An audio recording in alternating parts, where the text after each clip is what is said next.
In the last tutorial, we looked at using the budget to guide our spending. This is really important that we can look at our phone app or we can look at the PC and know exactly how much we've got left to spend at any point in time. Now, there is one more thing that I need to take you through in terms of how to set up your budget so that you can really use it effectively. And that is to adjust your jars so that you have the right starting balance. So there's a couple of things that we need to look at. And the first thing is the budget shortfall. Now, you've probably never really heard of the budget shortfall, and this is one of those things that really does undermine people's budgets if you don't get it right to start with. So what I want to take you through in this tutorial is how do we adjust the jars, so what we've got sitting in our jars to start with, so that it reflects reality, and so that by putting aside 1/12 from today, we know that we will definitely have enough to cover those expenses as and when they turn up. But let me quickly take you through now what the budget shortfall is. And then after that, we're going to have a look at the Grandma's Jars app and how we adjust your jars to match reality so that we've got ourselves a benchmark, if you like. I always say to my clients, what you want the budget to do is reflect what you should have set aside. Now, you might not have the money to back that up to start with, and that's okay. Our first pool of funds to build with our surplus is to make sure that our bank account does actually equal what our budget says. But to really make this work, we first need the budget to reflect what you should have. So that's the benchmark, if you like. We're creating this benchmark that says, if this is going to work, we need to have this much in the car jar to start with, or we need this much in the health jar to start with. And by putting aside 1/12 from that starting point, we'll be okay. So the budget becomes your benchmark. The bank account will have to catch up to that as we go. So I'm hoping that makes sense. Now, let's just have a look at this phenomenon called the budget shortfall. Very simple. If I have the car registration, let's say I'll move over here. Car registration is $600 per year. What that means then is that I need to put aside $50 per month so that when that car registration turns up, the money is sitting there ready to pay it. So if we have a look at this very simply, you can see here, sorry, again, I'm probably in the way here. January, I put aside $50. So let's just say I start budgeting in January and the rego's due in December. If I put aside $50 every single month, you can see it goes $50, $100, $150, $200. So it's accumulating in the jar so that when we get to the end of the year here, I've got $600 sitting in my jar and it's there ready to pay it. Fantastic. No juggling the bills. The money is there ready to go. However, that's not reality when we're starting a budget. It's very unlikely that when we start our budget, there's going to be 12 months until the car registration turns up. It's quite likely that I'll start budgeting today and it's actually due in 6 months or 3 months or 8 months. Regardless, it is unlikely to be 12 months perfectly and give us the exact amount of time we need to save for that bill.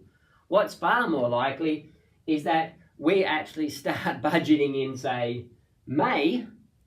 We haven't saved anything in January, we haven't saved anything in February, March or April, which means that when we get to December, we've only saved $400, which means that we are going to have a $200 shortfall.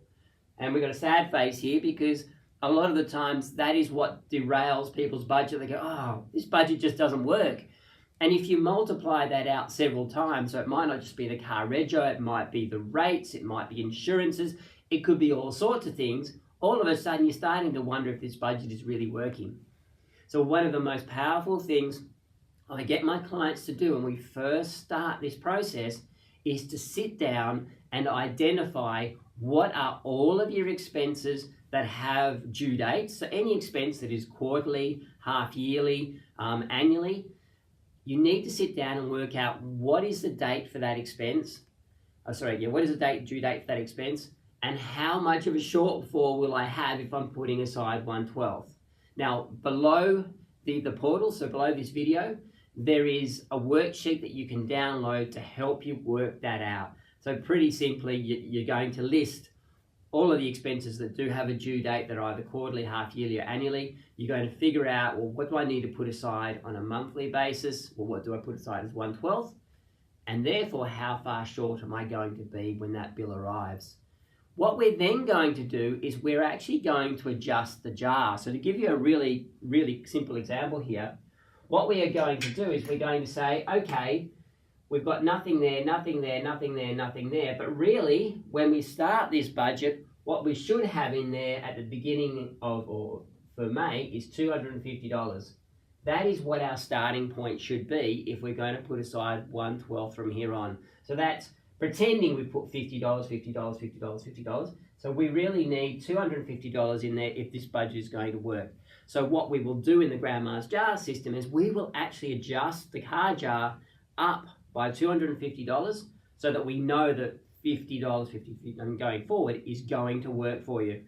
Now, again, you might say to me, but I don't have that $250. And I'll say, look, I understand that, but that's what we're going to use your surplus for. That's our first use of your surplus, is to make sure that your bank account does start to match what your budget says you need.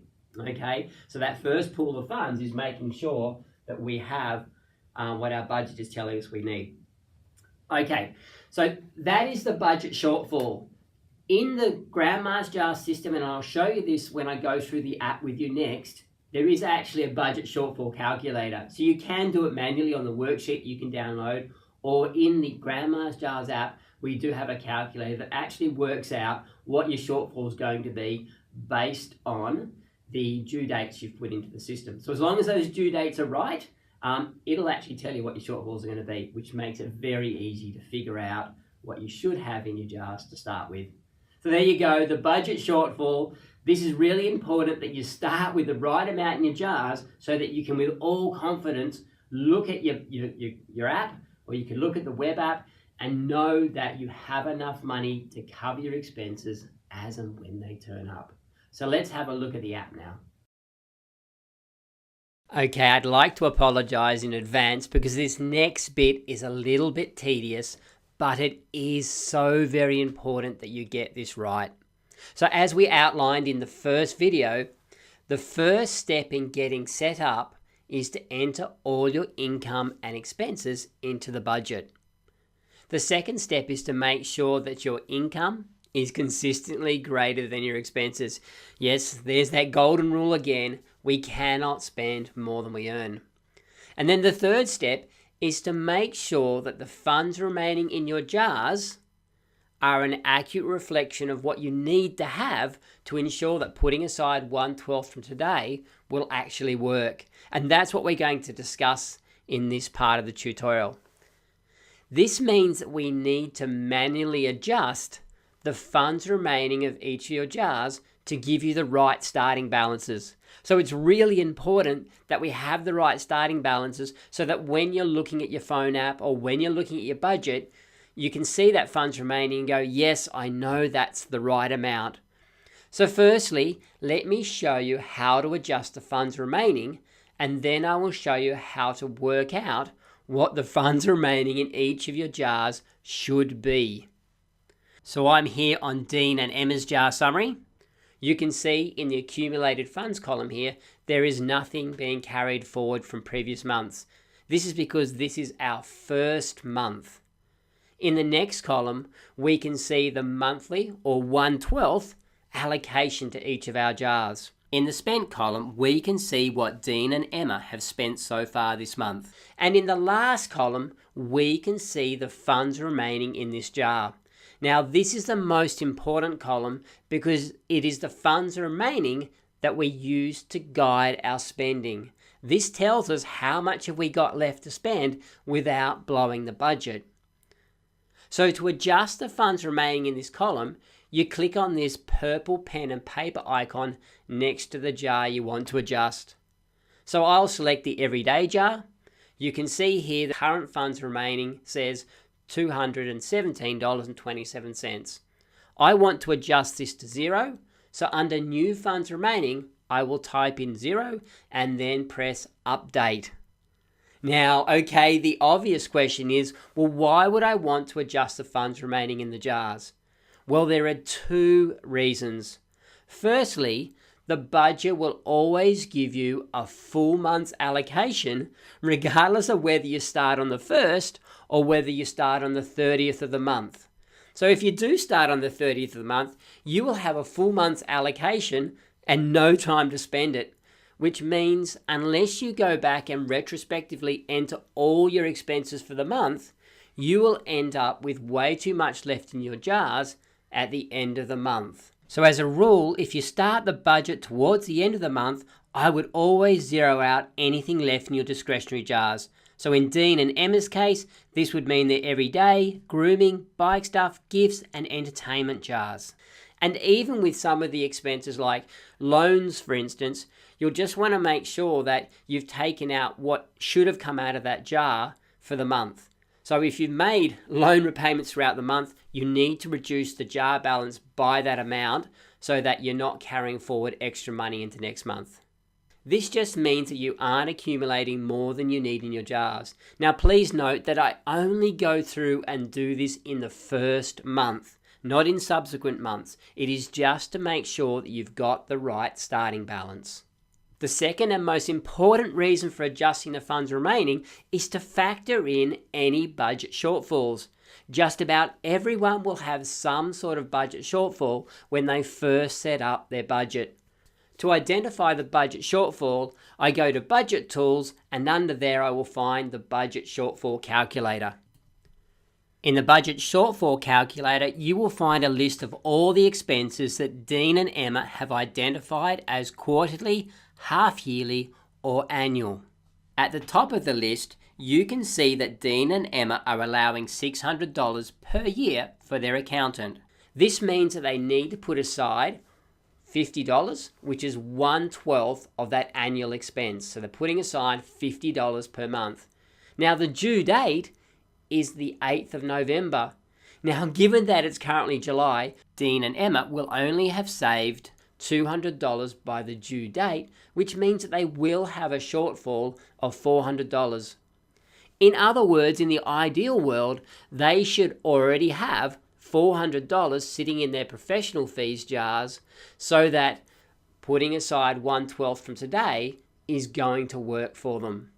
So what I'm going to do is go back to the jar summary page now and adjust the professional fees jar to say $400. Now I understand that Dean and Emma may not have $400 at this stage, but what we are doing is trying to establish a benchmark. We are saying that this is what Dean and Emma need to have. The first priority for their surplus, so remember that surplus we're generating month after month, the first priority for their surplus is to make sure that their bank account does actually match what their budget says they need. So it might take us a few months to build the bank accounts up so that it actually does match what the budget says we need. Let me just provide one more very common example, and that is the car jar. It's very typical that when I take on a budget coaching client, they are going to find that they'll have a shortfall with either the car insurance or the car registration or putting tires on the car. They are not going to have the funds already accumulated towards those. So if I go back to the budget tools and then look at the budget shortfall calculator, we can see at least 4 expenses related to the car here. We've got the car registration, the blue car registration, roadside assistance, and tires. Now, to give us a really good summary of this, we can actually click on the car from the drop-down menu up the top here, and when I've clicked on that, it will provide me with a snapshot of all the shortfalls for the car jar. And you can see down here that the total for the car jar is $1,564.97. So this is again what Dean and Emma would ideally have set aside in the car jar right now to ensure that putting aside 1/12 from today will actually work for them. So what I'll do now is I will go back to the jar summary page and I can adjust the car jar from $465.01 to $1,564.97, which means that putting aside 1/12 of each of their car expenses from now on should be sufficient. So take your time to go through each jar. In the first month, I would typically adjust discretionary jars to 0 and make sure that you've adjusted the non-discretionary jars to reflect any potential shortfall. This will ensure that you can be absolutely confident that the funds remaining in your jars are an accurate reflection of what you need and that any potential shortfalls have been factored in. The next step, of course, is to make sure that your bank account matches what your budget says you should have. And this is the next step in this master your money process and the topic of our next tutorial. Okay, there you go. I've now shown you how to adjust the balances of your jars so that you've got the right balance to start with. Your homework for this task, for this tutorial, is to go away now and make sure you've adjusted all of your jars to reflect what you need to have, so that when you start your next month, you start your first full month, you need to make sure that you have the right balances carrying over from this month into next month. So please do that. Now remember, we only make this adjustment once. We don't need to do it again. If you do it right to start with, it should be just something you do in your very first month.